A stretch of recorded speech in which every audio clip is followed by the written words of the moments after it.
तो कैसे हैं आप सभी।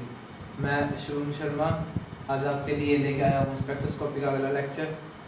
कल हमने पढ़ा था transitions, pi to pi star, sigma to sigma star, कैसे इलेक्ट्रॉन जाते हैं, उसके एग्जांपल देखे थे।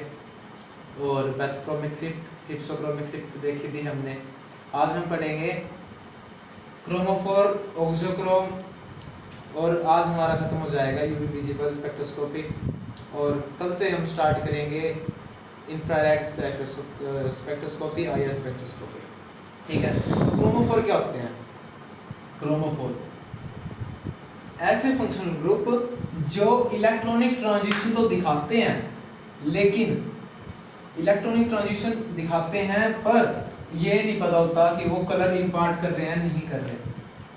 जैसे कि मैंने आपको बताया था कि हमारे पास कर्व आती है फंक्शनल ग्रुप कि हमें वैल्यू पता लग जाती है ग्राफ के थ्रू कि कितने वेवलेंथ शो कर रहा है। ठीक है, मतलब वो फंक्शनल ग्रुप जो इलेक्ट्रॉनिक ट्रांजिशन दिखाते हैं ग्राफ पे दिखाते हैं, पर वो उनका ये मतलब नहीं है कि वो कलर इम्पार्ट करे या ना करे, पर उनको इलेक्ट्रॉनिक ट्रांजिशन दिखानी इंपॉर्टेंट है, उसको बोलते हैं क्रोमोफोर। इसके एग्जांपल हम देख लेते हैं। इसके एग्जांपल है जैसे एन डबल बॉन्डो, सी डबल बॉन्डो और हमारा सी डबल बॉन्ड एन।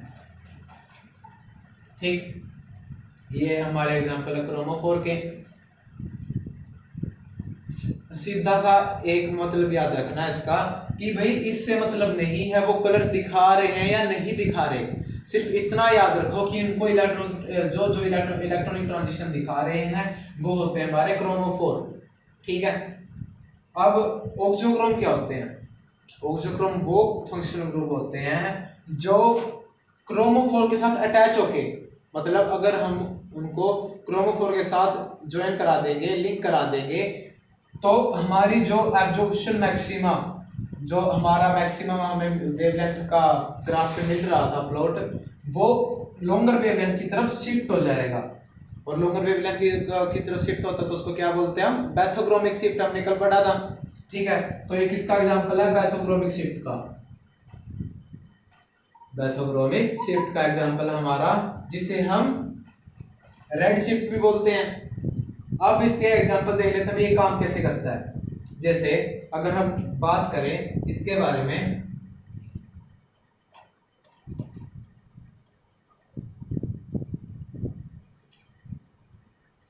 जैसे हम एक कंपाउंड ले लेते हैं।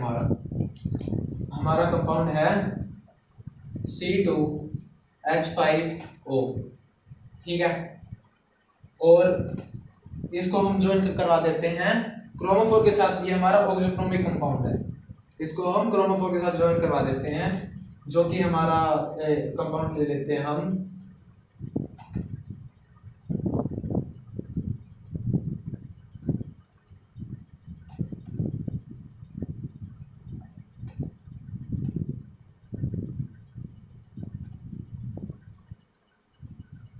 हमने इसके साथ ज्वाइन करवा दिया। तो इससे क्या हुआ?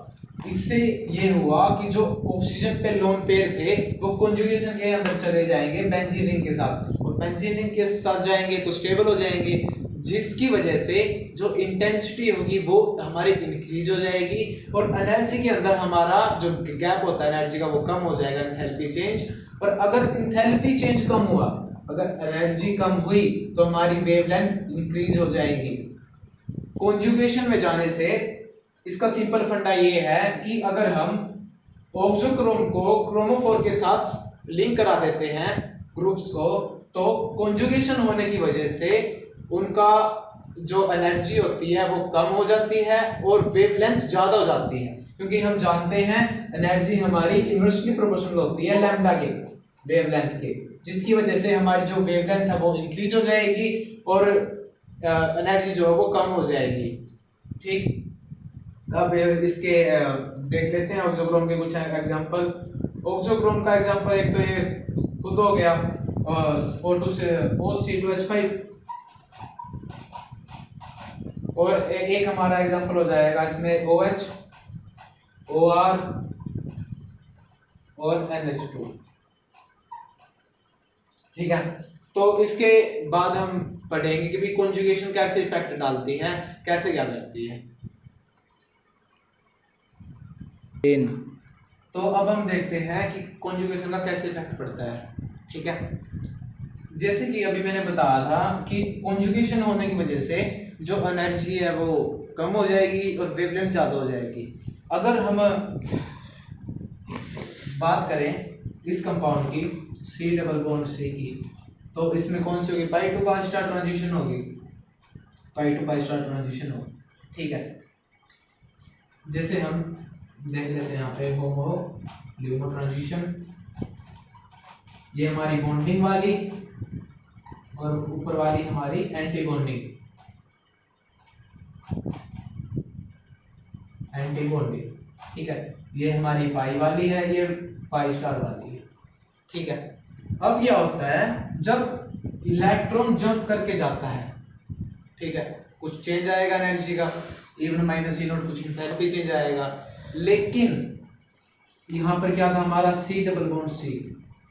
ठीक है, अगर हम इसको और कॉन्जुगेशन के अंदर डाल देंगे, इसमें और C double bond C compound जोड़ देंगे, तो क्या होगा हमारा, जैसे कि तो हमने जोड़ दिया इसके साथ सी डबल बॉन्ड सी, और ये हो गया हमारा। ठीक है, तो इसके बाद क्या होगा कि भाई जो इसके ना पार्ट बन जाएंगे, एक ऐसे हो जाएगा, एक ऐसे हो जाएगा, ऐसे ही इसके ये हो जाएगा हमारा पाई 1, ये पाई 2, ये पाई 3 स्टार और ये पाई 4 स्टार। ठीक है, तो यहां से क्या पता चला हमको, सी डबल बॉन्ड सी, ठीक है, ये ई नॉट, ये E1। तो यहां से क्या पता चला हमको कि भाई जो एनर्जी चेंज था ना, जैसे यहाँ पर इंथैल्पी चेंज इतना है, हमें पता लग रहा है इतना ज्यादा है, लेकिन यहाँ पे पाई 2 पाई 3 स्टार में जाने से उसका इंथैल्पी चेंज कम हो गया, क्योंकि कॉन्जुगेशन हो गई। यहाँ पे कंपाउंड की जितनी कॉन्जुगेशन बढ़ती जाएगी, हम जितना उसको लिंक करते जाएंगे, उतना ही उसकी एनर्जी कम होती जाएगी, और एनर्जी कम होगी तो वेवलेंथ बढ़ेगी, और वेवलेंथ बढ़ेगी तो हमारी बैथोक्रोमिक शिफ्ट हो जाएगी। हमें क्या देखने को मिलेगा ग्राफ के अंदर, बैथोक्रोमिक शिफ्ट मतलब रेड शिफ्ट। हमारी जो ग्राफ होगा, अगर इसका ग्राफ अगर हम यहाँ पे देखें, अगर इसका ग्राफ यहाँ पे है, ठीक है, यहाँ पे शो हो रहा है, तो उसका ग्राफ कहाँ हो जाएगा, आगे हो जाएगा। अगर इसकी शिफ्ट यहाँ पे आ रही है इतने डिस्टेंस पे, तो इसकी शिफ्ट इससे ज्यादा पे आएगी, वेवलेंथ आगे हो जाएगी। ठीक है, तो इसमें है कॉन्जुगेटेड डाइन में इतना ही।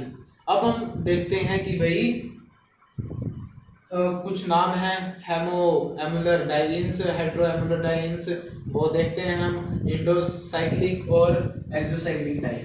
ठीक है, अभी हमने देखा था कि भाई कॉन्जुगेशन कैसे इफेक्ट करता है, तो हमने देखा था लीनियर कंपाउंड में, तो अब हम देखते हैं रिंग में कैसे करता है ये इफेक्ट। तो जैसे हमारे 3-4 नाम है, ये होमो एमुलर, हेट्रो एमुलर, इंडोसाइक्लिक, एक्सोसाइक्लिक। तो इनका ये क्या बताते हैं, होमो एमुलर डाइन्स का मतलब है कि एक ही रिंग के अंदर, जैसे ये हमारी एक रिंग है, अगर एक ही रिंग के अंदर कॉन्जुगेशन में डबल बॉन्ड है तो हो जाएगा हमारा होमो एमुलर डाइन्स।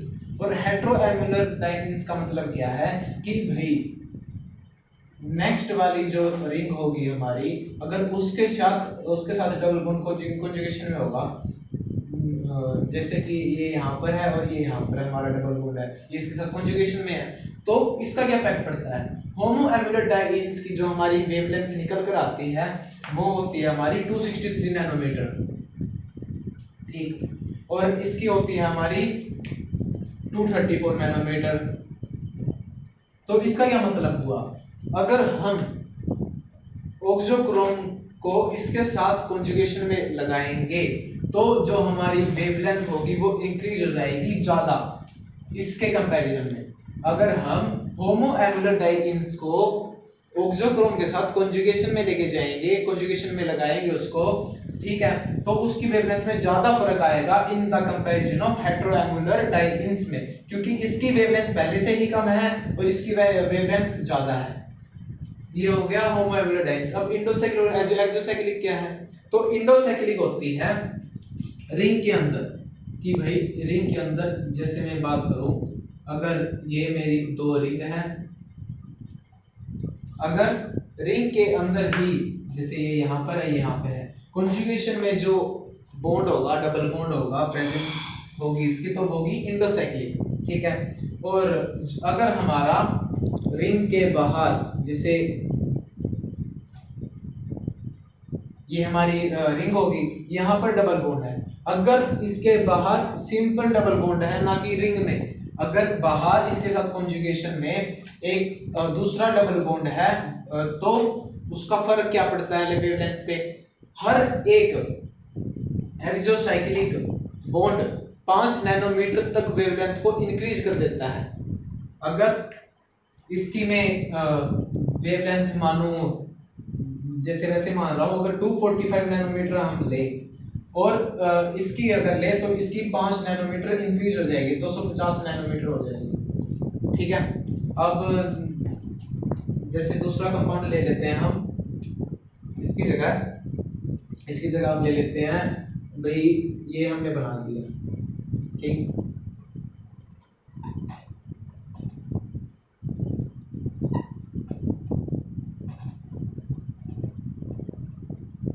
ठीक है, ये हो गया हमारा, ये यहाँ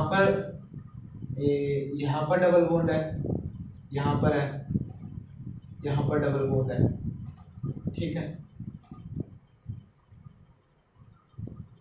तो ये जो ये ए वाला बॉन्ड है, ये ए बी मान लो इसको, ये सी मान लो, ये डी मान लो, ये ई मान लो, ये एफ मान लो। जो ए वाला बॉन्ड है ये इंडोसाइक्लिक हो गया, ठीक है।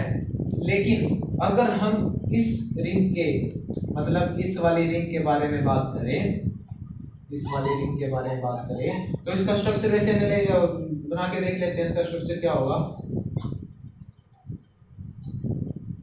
तो यहाँ पर इसके ये वाला जो बी वाला बॉन्ड है, वो बी वाला बॉन्ड यहाँ पर है, और सी के अंदर जो बॉन्ड था, सी वाला बॉन्ड, वो ये रहा।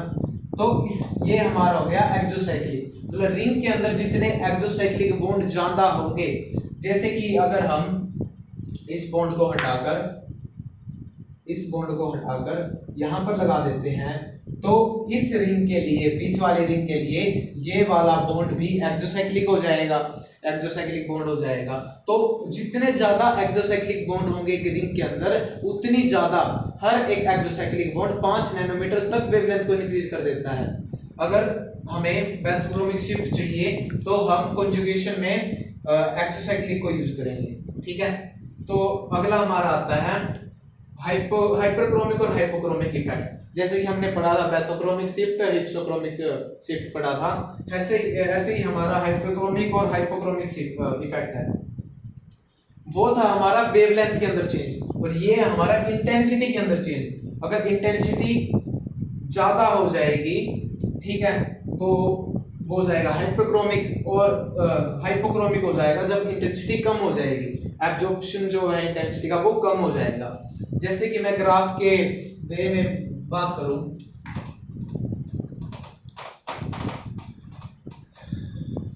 जैसे कि मैं ग्राफ बढ़ाऊं, यहाँ पे ये वाला ग्राफ है मेरा, यहाँ पर मैं दिखा रहा हूँ वेवलेंथ,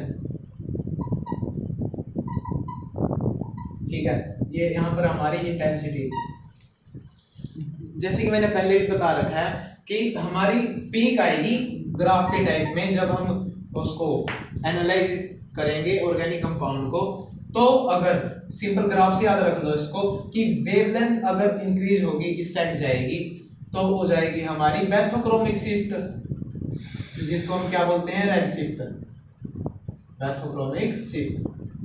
अगर वेवलेंथ हमारी ओरिजिनल पीक से लेफ्ट साइड आ जाए, तो वो हो जाएगी हमारी हिप्सोक्रोमिक शिफ्ट, हिप्सोक्रोमिक शिफ्ट। अगर हम इंटेंसिटी की बात करें, अगर इंटेंसिटी ऊपर की तरफ चली जाती है, मतलब इंक्रीज हो जाती है, तो वो हो जाएगी हमारी हाइपरक्रोमिक। ये हो जाएगा हमारा हाइपरक्रोमिक। हाइपरक्रोमिक। अगर इंटेंसिटी कम हो जाएगी तो वो हो जाएगी हमारी हाइपोक्रोमिक। वो हाइपर, ये हाइपो, नाम याद से रखने हैं ताकि हम भूलें ना, और पेपर के अंदर, एग्जाम के अंदर हम अच्छे से अटेम्प्ट कर पाए और नंबर अभी हमें अच्छे से मिले।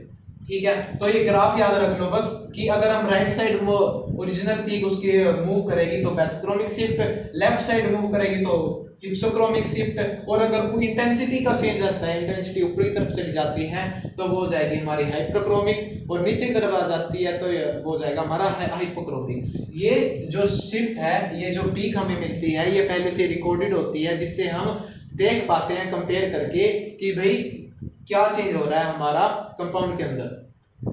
ठीक है, अब बात करते हैं कुछ इसकी एप्लीकेशन के बारे में। एप्लीकेशन तो कहाँ पे यूज होता है कि भाई आइडेंटिफिकेशन ऑर्गेनिक कंपाउंड, इसलिए तो हम पढ़ रहे हैं इसको भी, ऑर्गेनिक कंपाउंड को आइडेंटिफाई करने के लिए भी क्या क्या लगा हुआ उसके अंदर। तो रिकॉर्डेड डाटा होते हैं हमारे पास, उससे कंपेयर करके हम पता लगा सकते हैं। दूसरी बात इम्प्योरिटीज, इम्प्योरिटीज का कैसे पता लगाए।